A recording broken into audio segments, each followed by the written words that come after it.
There. This week on the Lick of the Week, we're going to actually explore one of my favorite new obsessions, which is Charlie Christian. We're going to take the first couple licks from his solo on the recording Flying Home, and I'm going to show you how he fingered it originally. I'm going to give you how I would have probably played it if I was doing it by ear and not aware of how he laid out the fretboard. And then in the website version of this, we're going to have transposition of this into the key of G, so it fits with a lot of our other lessons, so you can kind of see how that works together. We're also going to have some other Charlie Christian resources, links to some great websites with more transcriptions, history, pictures, all kinds of other stuff. So it's kind of Charlie Christian week here on markweenguitarlessons.com. I'm going to play through both phrases for you one time, and then we're going to pull it apart.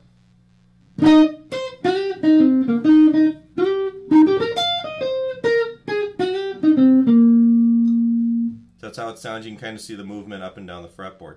All right, so we're going to start with an octave, E flat, 11th fret on the first string, 8th fret on the third string. And you just play those together. Make sure that you're muting the second string in the middle. So it's going to look like that. All right, and then we're going to come down here, 8th fret on the first string. All right, that's the 6th. We're in E flat, by the way. So you're going to go octave and then 8th fret on the first string. Alright, then we're going to slide from the 7th up into the 8th fret. That's the 6th of the chord, that's the 3rd of the chord, if you guys remember from our up the down 6 chord lesson. A lot of these phrases we end up playing, it's the major triad with a 6th added, and then we slide into the 3rd from below, and that's actually what makes a lot of these things sound kind of swingier, because we're hitting all those chord tones. So we're starting with the octave, which is a root. That's the 6th on the 8th fret, first string, and then we're sliding 7 to 8, and that's actually in time. 1, 2, and 3. Make sure you keep that slide in time.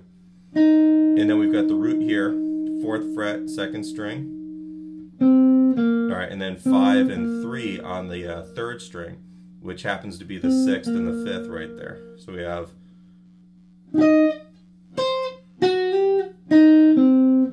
Now he does something I think is really neat, and I wouldn't have ever have really thought of playing it this way. But he'll play, instead of, which is how I probably would have played it in this position, right, he actually takes the E flat here on the 8th fret 3rd string, and he repeats it here on the 4th fret 2nd string. And then he plays the G, which is the 3rd up here on the 12th fret 3rd string. Versus... So you got and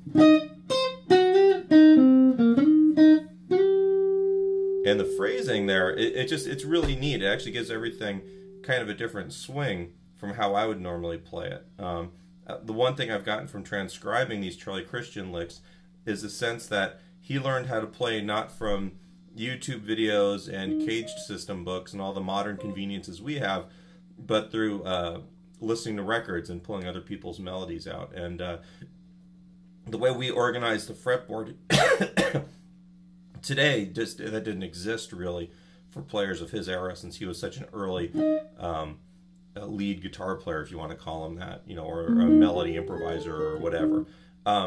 So you get a lot of these ideas which it would be easier to go, or but actually sounds much cooler like that. You know, it's a real subtle thing, but I think it's really important.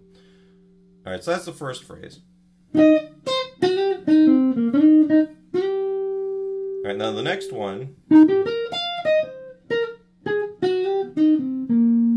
that's kind of the answer phrase here. We're still in E flat, and we're going up this E flat major chord. 3rd fret, I'm sorry, 13th fret 4th string, 12th fret 3rd string, 11th fret 2nd string.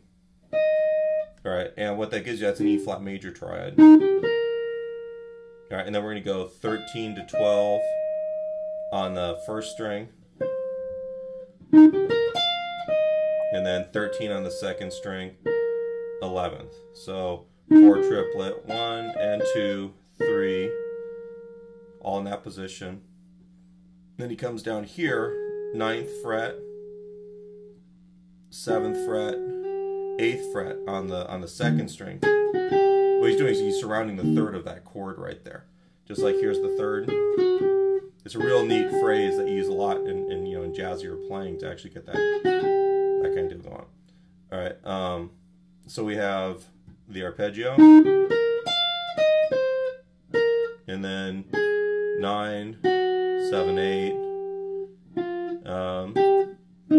and then 8, 5 on the 3rd string, which is the root, the 6th, and then the 8th fret on the 4th string.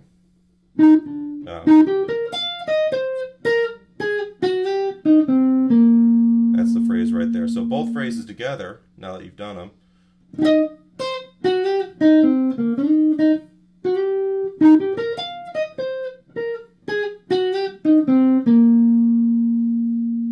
Okay, just for comparison, the second line in the music, we're going to have it where I do it all in one position. So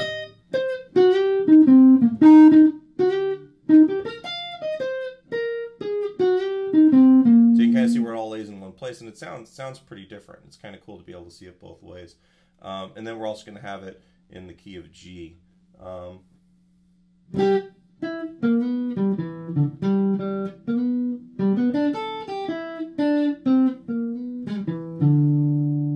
you go. So that's in the same key as a lot of our other jump blues lessons. So it gives you kind of a sense of where things are at.